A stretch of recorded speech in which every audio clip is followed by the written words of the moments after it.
¿Te has preguntado por qué los grandes casquetes polares del Ártico flotan sobre el agua? Seguramente responderías que se debe a su densidad, y estarías en lo correcto. Pero ¿a qué se debe esta diferencia en densidad?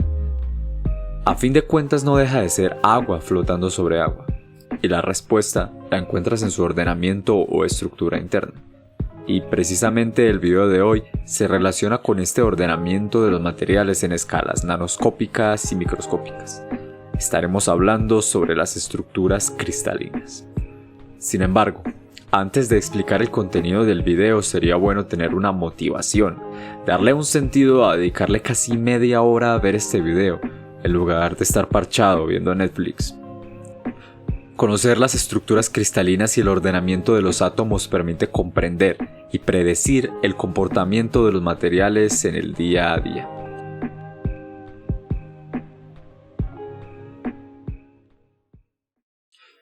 Un ejemplo claro es el vidrio y el cuarzo, ambos compuestos por el dióxido de silicio, SiO2, también conocido como sílice.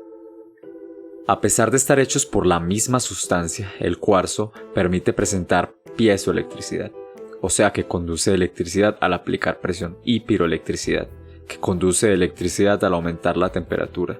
Esto hace que sea muy útil en circuitos electrónicos y celdas fotovoltaicas. Por otro lado, el vidrio del sílice no presenta ninguna de estas propiedades, aunque sí tiene una mayor resistencia química y térmica. Tal como se explicará más adelante en este video, la razón de esta diferencia en propiedades radica en su ordenamiento. Pero eso no es todo. Tener un conocimiento sobre los tipos de estructuras cristalinas permite predecir propiedades de los materiales, como su densidad. Al final de este video, tú mismo podrás calcular la densidad teórica de diferentes materiales. Pero bueno, la idea que debe quedar bien clara es que comprender las estructuras cristalinas permite predecir y manipular las propiedades de los materiales. Teniendo esto en cuenta, veamos qué temas cubriremos durante el video. Comenzaremos por una descripción de la clasificación de los materiales por ordenamiento. Particularmente, diferenciaremos entre materiales amorfos y cristalinos. Luego, hablaremos un poco sobre los tamaños de grano y los cristalitos, cómo identificar si un material es monocristal o policristal, y ver cómo, dependiendo de la aplicación, podrá interesarle al ingeniero o investigador entrar a modificar los granos o, si se requiere, modificar los cristalitos. Tras estos temas, podremos oficialmente introducir el concepto de las estructuras cristalinas y ver cómo éstas están compuestas por dos elementos fundamentales, una red y una base. Y a partir de estos conceptos, llegar entonces a las redes de Bravais. Aunque se hable en un principio de manera general sobre los distintos tipos de redes de Bravais, nos centraremos en aquellas estructuras cristalinas que son más comunes en los metales: cúbica simple, cúbica centrada en las caras, cúbica centrada en el cuerpo y hexagonal. No te preocupes si en este momento no comprendes de qué estoy hablando. Al final de este video dominarás todos estos conceptos. Ya hablando un poco más de materia, explicaremos el término de factor de empaquetamiento y hablaremos sobre el polimorfismo, estando este último relacionado con la existencia de diversas estructuras cristalinas para un mismo material. Finalmente, haremos un par de ejercicios para solidificar los conceptos aprendidos durante el video y se dejarán también otros problemas para que practiques por tu cuenta. Para involucrarnos más en el mundo de los materiales, primero debemos tener claro y dimensionar las escalas del mundo físico. Podemos encontrar 5 niveles en los que podemos describir y examinar los materiales: la macroestructura, la microestructura, la nanoestructura, los arreglos atómicos de corto y largo alcance y por último la estructura atómica. Para esta sección nos ubicamos entre los arreglos atómicos y las microestructuras. En los distintos estados de la materia existen 3 tipos de arreglos de átomos o iones. En el primer arreglo encontramos átomos que no se distribuyen de forma ordenada entre sí. Este comportamiento lo tienen los gases monoatómicos y el plasma. En el segundo arreglo no tenemos átomos solos y sin orden, sino que hay un grupo de átomos cuya organización genera una estructura que se puede repetir dentro de las moléculas del material. pero las moléculas no se distribuyen con un orden específico entre sí. Estos son denominados arreglos de orden de corto alcance.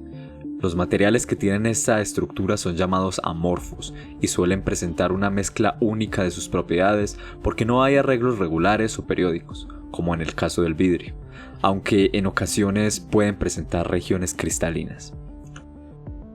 Y en el tercer caso, los átomos forman un patrón repetitivo regular que se asemeja a una malla tridimensional, y son denominados arreglos con orden de largo alcance. Los materiales con esta estructura se llaman cristalinos. Estas estructuras pueden ser muy complejas como en el caso de algunos cerámicos, o sencillas como la de muchos metales. En lo que prosigue del video nos enfocaremos en esta última familia de materiales. Si tomamos un material cristalino y lo observamos con técnicas de microscopía, podemos ver las partículas del material, que son estructuras conformadas por arreglos de largo alcance adyacentes entre sí, y estas serán nuestro eslabón más alto. Estas partículas están formadas por muchos arreglos denominados granos, cuyas interfaces entre granos están en diferentes orientaciones, se denominan fronteras de grano. Si se acerca un poco más, podemos observar más claro los arreglos que lo componen, denominados cristalitos. La estructura de las partículas y granos definen propiedades químicas, electrónicas, magnéticas y mecánicas del material. Cuando estos arreglos tienen diferentes orientaciones en el grano, se denominan materiales policristalinos, y en ellos es fácilmente observable las fronteras del grano, que es característico de la mayoría de los materiales cristalinos. Cuando los cristalitos individuales se orientan completamente al azar, un volumen suficientemente grande de material policristalino será aproximadamente isotrópico, lo que quiere decir que sus propiedades se consideran homogéneas en el material. Cuando los arreglos tienen una sola dirección se denominan monocristales. Esta estructura se puede ver en el silicio monocristalino, que es un material usado en la industria para el desarrollo de celdas solares, otorgando la mayor eficiencia de conversión confirmada de todas las tecnologías fotovoltaicas comerciales. También es usado en dispositivos microelectrónicos como circuitos integrados con millones de transistores. Estos circuitos se encuentran en muchos equipos electrónicos que nos rodean. La importancia de su estructura está en que los límites de grano, las impurezas y los defectos cristalinos otorgan propiedades indeseables. Para describir los arreglos atómicos se visualizarán los átomos como esferas rígidas. Quiere decir que la nube electrónica y el núcleo se consideran compactos. Los conceptos de red, base y celda unitaria permiten hacer esta descripción de manera sencilla y están ligados a principios de cristalografía. La red es una agrupación de puntos que tiene un patrón periódico de arreglo que pueden estar en cualquiera de las tres dimensiones. En el caso de la base, es considerada como un grupo de uno o más átomos localizados, de manera particular uno respecto al otro. Esta base se asocia con cada punto de red. De esta forma, tenemos un patrón en el arreglo de los átomos. De esta red y base se pueden tomar un segmento simple que mantenga las características generales de toda la red y represente la red cristalina, de forma que la red se pueda generar al multiplicar este segmento y formar una cadena con él. A esta estructura simple se le denomina celda unitaria. Esta estructura simple nos permite figurar parte del material, conociendo su arreglo básico. En la cristalografía se consideran arreglos de redes básicos que pueden describir la estructura de muchos materiales y son denominados redes de Bravais, los cuales se representan en celdas unitarias.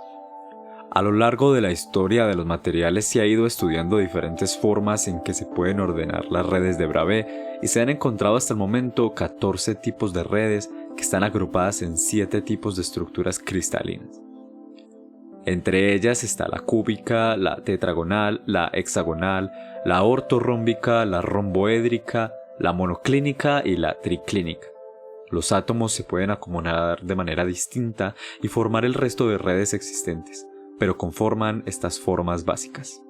Para describir las dichosas redes de Bravais vamos a utilizar una herramienta denominada parámetros de red. Así, podemos describir el tamaño y la forma de la celda unitaria con la medida de los ángulos entre sus costados y la longitud de sus aristas. Entre los sistemas podemos destacar el sistema cúbico. el cual contiene 3 diferentes organizaciones atómicas. Sus parámetros de red son A, B y C, que representan la longitud de la arista. El sistema tetragonal, cuyos parámetros de red son los lados A y B del cuadrado de la base y la altura C. Los ángulos serán siempre de 90 grados. En este sistema existen 2 ordenamientos de átomos distintos. El sistema ortorrómbico, en el cual los lados A, B y C son distintos, pero los ángulos son todos rectos. Para este sistema es posible obtener 4 combinaciones de ordenamientos atómicos. El sistema triclínico posee todos sus ángulos diferentes y además todos distintos de 90 grados. Aquí podemos observar cómo luciría una estructura de este tipo. Otro sistema es el monoclínico, el cual tiene todos los lados de diferente medida, pero la base está conformada por ángulos rectos. En cambio, el tercer ángulo es distinto de 90. Por último, tenemos las estructuras romboédrica y hexagonal. La primera, con todos los lados iguales, pero con todos los ángulos distintos de 90. En cuanto a la hexagonal, la podemos dividir en 3 celdas unitarias idénticas, cada una con 2 ángulos rectos y uno de 120 grados. Además, tiene 2 lados iguales y uno distinto. Para poder caracterizar las celdas unitarias, vamos a definir las organizaciones atómicas como formas de empaquetar esferas dentro de la celda unitaria. Estas esferas rígidas ocupan el interior de la celda por porciones, haciendo que se pueda describir los parámetros de la celda unitaria en función de la geometría de dichas esferas. A continuación, veremos las distintas formas en las que pueden organizarse las esferas dentro de la geometría cúbica. Existen la cúbica simple, la cúbica centrada en el cuerpo y la cúbica centrada en las caras. La simple tiene 8 octavos de esfera que juntas suman lo que sería una esfera completa. La centrada en el cuerpo tiene una esfera completa y 8 octavos de esferas que suman 2 esferas. Y la centrada en las caras posee 6 mitades y 8 octavos de esfera, sumando en total 4 esferas completas. Con el objetivo de seguir describiendo estas maravillosas geometrías, vamos a definir un concepto llamado número de coordinación, que no es más que el número de átomos vecinos que tocan simultáneamente un átomo. Por ejemplo, en las imágenes se ven 2 representaciones con un número de coordinación igual a 6 y un número de coordinación igual a 8. Para hacer cálculos con la estructura cúbica es necesario conocer la longitud de las aristas en términos de los radios de las esferas rígidas. Veamos para los diferentes casos cómo conseguir esta relación. Para la estructura cúbica simple tenemos en la arista 2 radios de esferas rígidas, por lo tanto la arista tiene un valor de 2R. Para la centrada en el cuerpo debemos trazar una arista de una esquina del cubo a la otra.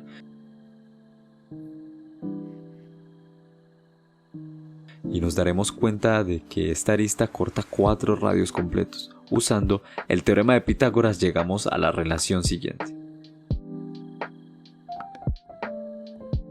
Y despejando A, obtenemos que su valor es 4R sobre raíz de 3.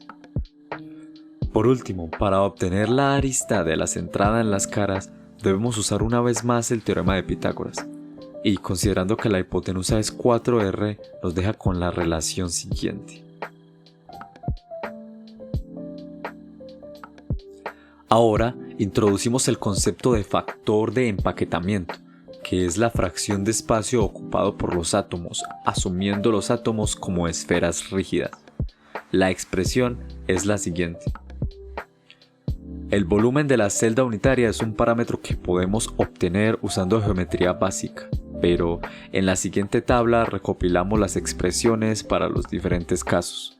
Un cálculo interesante es, por ejemplo, hallar la densidad teórica del material, definido por la siguiente expresión, donde n es el número de átomos asociados con cada celda unidad, A es el peso atómico, V sub c es el volumen de la celda unitaria y Na es el número de Avogadro.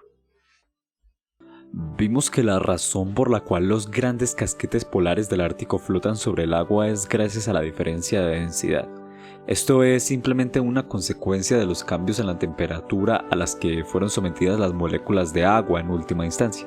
A fin de cuentas, no deja de ser agua flotando sobre agua, ya que mantiene su composición, pero en diferentes presentaciones. Así como el agua la podemos encontrar en una gran variedad de elementos puros y compuestos cuya naturaleza química es la misma, pero su organización o estructura interna es diferente. A este fenómeno en ciencias de los materiales se le suele llamar alotropía, y si ocurre en elementos puros como el fósforo, carbono, azufre u oxígeno, típicos alótropos, y cuando se tratan de compuestos como el dióxido de titanio, trióxido de tungsteno, se les denomina polimorfismo. Simplemente es una convención, no te preocupes. Es común encontrarse con ejemplos típicos como los alótropos del carbono, el diamante, el grafeno, el grafito, los nanotubos de carbono y la buckyball. El diamante actualmente se utiliza como joyería y cada vez tiene más aplicaciones en el campo de la industria. Cerrar, pulir, agujerear rocas, hormigón y materiales pétreos. Y en la medicina, con pequeñas herramientas para odontología y cirugía. Sobre todo a partir de la fabricación del diamante sintético, con características idénticas al natural. Algunos usos del grafeno se pueden encontrar en el campo de la electrónica. Se emplea, por ejemplo, en la fabricación de microchips, transistores, desarrollo de tintas conductoras que permiten la impresión de circuitos. El grafeno puede potenciar el uso de energías renovables, como por ejemplo la energía solar. Introduciendo este material en las placas solares, será posible incrementar su eficiencia y producir mayor cantidad de energía. En el sector de automoción, el uso del grafeno en baterías aumentará su autonomía y reducirá los tiempos de carga, mejorando así las prestaciones de los coches eléctricos. El grafito, además de ser nuestro amigo principal en las clases o para anotar algo, podemos encontrarlo en otros sectores tan variados como energía móvil, industria automotriz, lubricantes, polímeros conductores, metalurgia e industria química. En otras áreas como la de la automoción, se usa en materiales de fricción, como en las juntas o las escobillas. Generalmente suele usarse en baterías alcalinas, actuando como un aditivo conductor en el cátodo, ya que ofrece una apreciada lubricidad y produce un menor desgaste. En las baterías recargables de ion litio se suele utilizar como material activo del ánodo, pues se insertan de forma reversible los iones de litio. Los materiales compuestos reforzados con nanotubos son las pantallas, por ejemplo, que se utilizan como emisores de campo, los sensores biológicos y químicos para detectar sustancias contaminantes, la administración de fármacos o las pilas de combustible son solo algunas de ellas. Las aplicaciones electrónicas son muy prometedoras para los nanotubos de carbono, pues permitirán continuar con la miniaturización progresiva que afecta a esta área y que se encuentra amenazada por los límites físicos del funcionamiento del silicio, a punto de ser alcanzados. Sin embargo, aún están en fase temprana de desarrollo. La buckyball, si bien este alótropo tiene una de las aplicaciones más avanzadas en el uso de células solares, se pueden utilizar polímeros orgánicos compuestos por fullerenos, que se intentan emular los procesos de la fotosíntesis de la naturaleza. A la vez, gracias a su estructura y forma, pueden encerrar moléculas beneficiosas para el organismo dentro de las bolas del fullereno y dirigidas a las bacterias o a las células cancerígenas. Al llegar al destino se disuelven las esferas liberando todo su contenido en los puntos adecuados, desplegando así toda su eficacia sin que se pierda por el camino. Además de esto se destacan sus propiedades de superconducción eléctrica en la fotolitografía, que es un buen campo a destacar puesto que este alótropo cambia sus propiedades bajo la luz ultravioleta. Ahora vamos a resolver un ejercicio para poder afianzar los conocimientos que acabamos de aprender, para poder ver cómo poder aplicarlos en un caso real y de esa forma entenderlo mejor. Para eso vamos a considerar la red cristalina de este metal, que en este caso es un cobre. Nos vamos a fijar en qué tipo de red cristalina es. Vamos a tratar de dibujar la red de Bravais. Vamos a identificar el número de átomos en la celda unitaria, luego vamos a determinar el factor de empaquetamiento y por último vamos a determinar la densidad del material. Para eso nos dan este dato, que es el radio atómico del cobre, que lo vamos a necesitar más adelante. Entonces, para poder identificar el tipo de red, vamos a coger la celda unidad, que es esta estructura, que está representada en un cubo, que es una estructura que se repite por todo el sistema de la red cristalina. Lo vamos a apartar. Nos vamos a dar cuenta que en este sistema hay un átomo en cada esquina del cubo y hay un átomo en cada cara del cubo. Entonces, este tipo de sistemas es un sistema que podemos representar como una red de Bravais de la siguiente forma. Este sistema se llama FCC o Face Centered Cubic.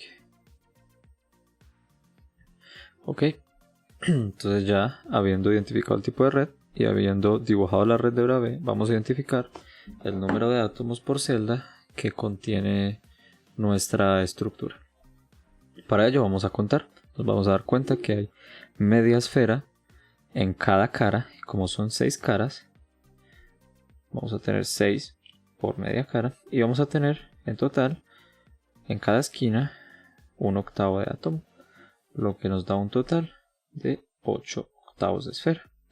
En total vamos a tener entonces 6 átomos en nuestra celda unidad. Entonces, listo. Haciendo esto vamos a determinar el factor de empaquetamiento. El factor de empaquetamiento, recordemos que nos da una medida de qué tan apeñuscados están los átomos en nuestro cubo y viene dado por la fórmula número de átomos por el volumen del átomo sobre el volumen de la celda unidad. Entonces, primero vamos a identificar cuál es el volumen del átomo. Listo, el volumen del átomo es muy sencillo, es una esfera, es 4/3 de pi, r al cubo, y el volumen de la celda, lo que vamos a necesitar es hallar la relación entre el radio y la longitud de la arista. Entonces, para eso vamos a trazar una línea. Cada una de estos catetos va a representar las aristas del cubo. Vamos a borrar esto de acá. Y entonces nos vamos a dar cuenta que en la hipotenusa va a haber un total de 4 radios. Entonces, antes de hallar el volumen vamos a necesitar esta medida del radio. Entonces vamos a darnos cuenta que si utilizamos el teorema de Pitágoras podremos llegar a la siguiente relación donde A nos da un total de 4 sobre raíz de 2. Entonces ahora sí podemos hallar el volumen de la celda unidad. Entonces, ¿cómo vamos a hacer? Vamos a poner el número de átomos, que son 4, por el volumen de cada átomo, que sería 4/3 de pi por r al cubo, por el volumen de la celda, que como es un cubo simplemente es la arista al cubo. Listo. Estas r's se cancelan y si metemos esto en la calculadora nos va a dar un total de 0.74, que va a ser nuestro factor de empaquetamiento. Ahora, ya habiendo determinado el factor de empaquetamiento, vamos a determinar la densidad del material, que es un parámetro muy interesante que podemos hallar. Entonces, la densidad del material la vamos a definir como N por A sobre el volumen de la celda por Na, donde N es el número de átomos en la celda, donde A es el peso atómico y donde Na es el número de Avogadro. Tenemos entonces que N, ya lo habíamos calculado, aquí arriba es 4, el peso atómico, en este caso, el peso del cobre, 63.54 gramos por mol, se puede verificar en la tabla periódica, y tenemos un parámetro que nos están dando al principio, que es el radio del cobre, que es 0.128 nanómetros, o su equivalente 0.128 por 10 a la menos 7 centímetros. Listo, entonces ya lo que vamos a hacer es que vamos a reemplazar en la formulita. Para eso necesitamos entonces el volumen de la celda. El volumen de la celda simplemente es la arista, la longitud de la arista al cubo, pero el radio del cobre es este que tenemos acá.